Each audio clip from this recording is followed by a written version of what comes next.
Chapter 10.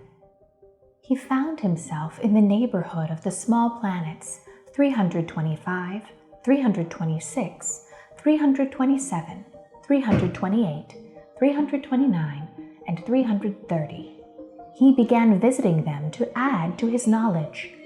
On the first of them lived a king. He had on a royal purple and white fur. He was seated on a royal chair which was simple and royal. "Ah, here is a subject," cried out the king when he saw the little prince coming. And the little prince asked himself, how could he know me when he had never seen me before? He did not know how the world is simplified for kings. To them, all men are subjects. "Come closely so that I may see you better," said the king, who felt proud of being, at last, a king over somebody. The little prince looked everywhere to find a place to sit down, but all of the planet was filled and blocked by the king's amazing white fur dress. So he remained standing upright. And, since he was tired, he yawned. "It is opposing to good manners to yawn in the presence of a king," the king said to him. "I forbid you to yawn." "I can't help it. I can't stop myself," replied the little prince, totally ashamed. "I have come on a long journey, and I have had no sleep."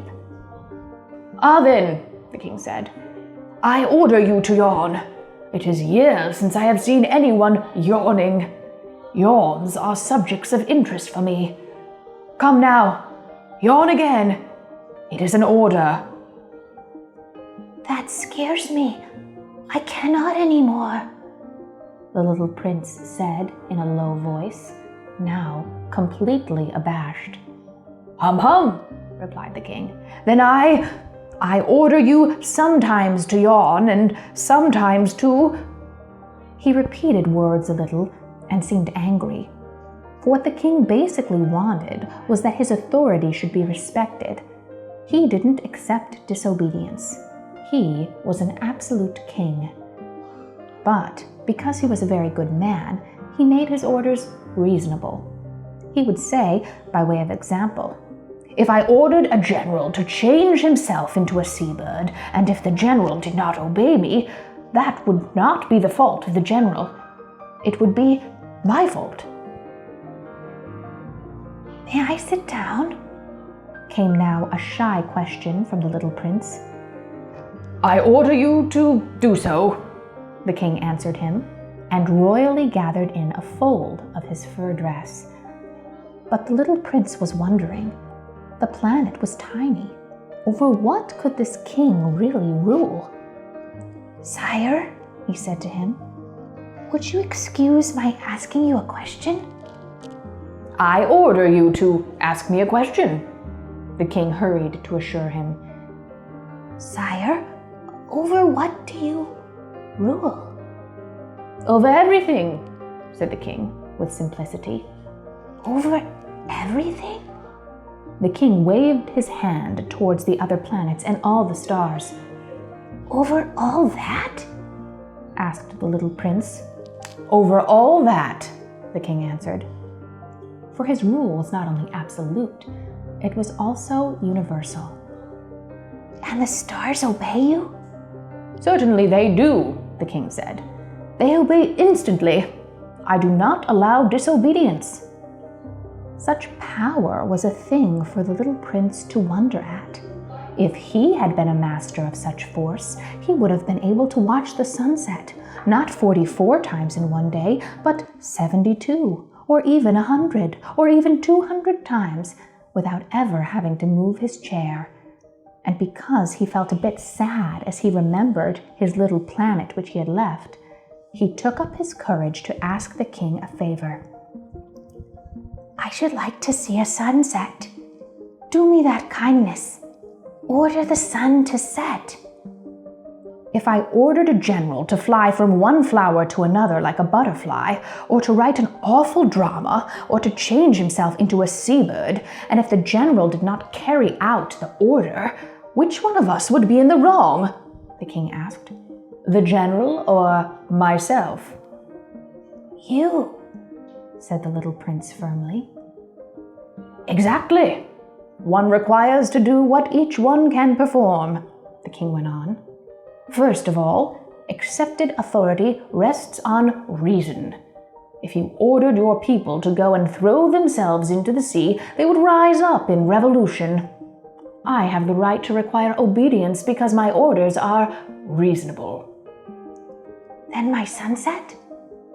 The little prince reminded him, for he never forgot a question once he had asked it.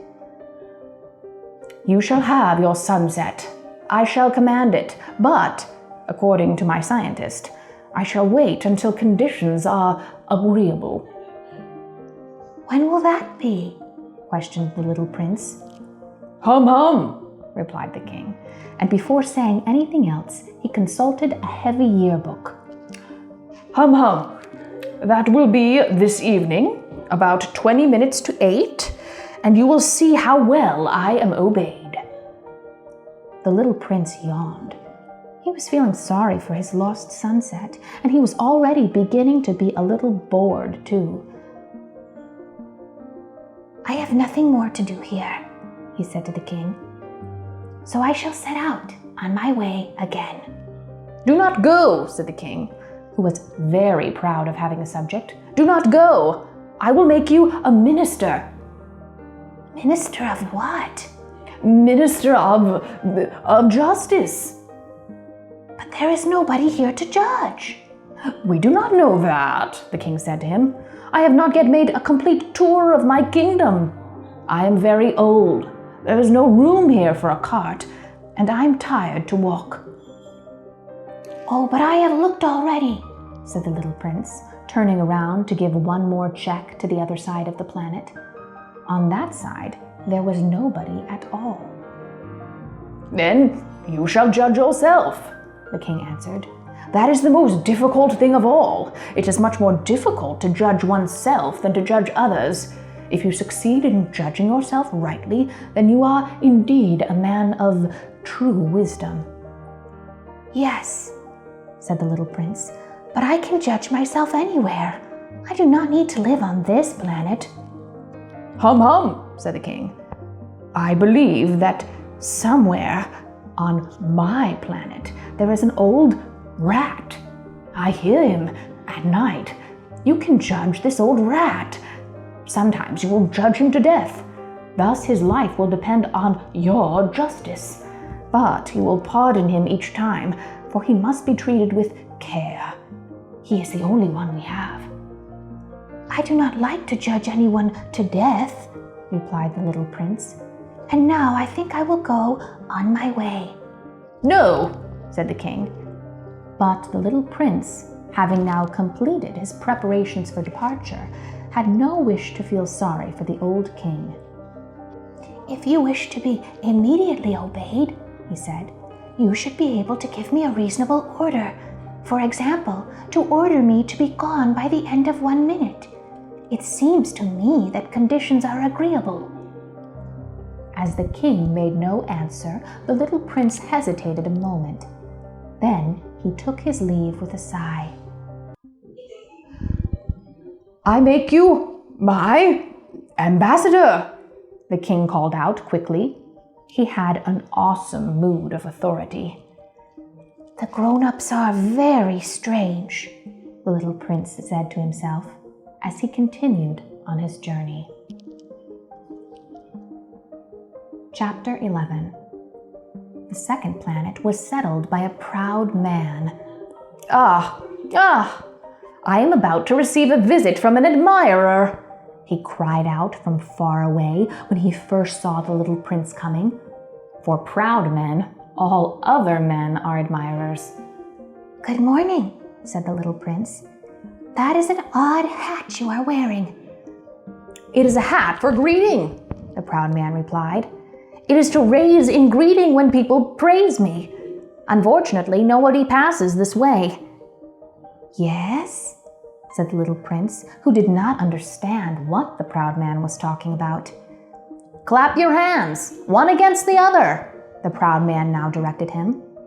The little prince clapped his hands. The proud man raised his hat in a modest greeting.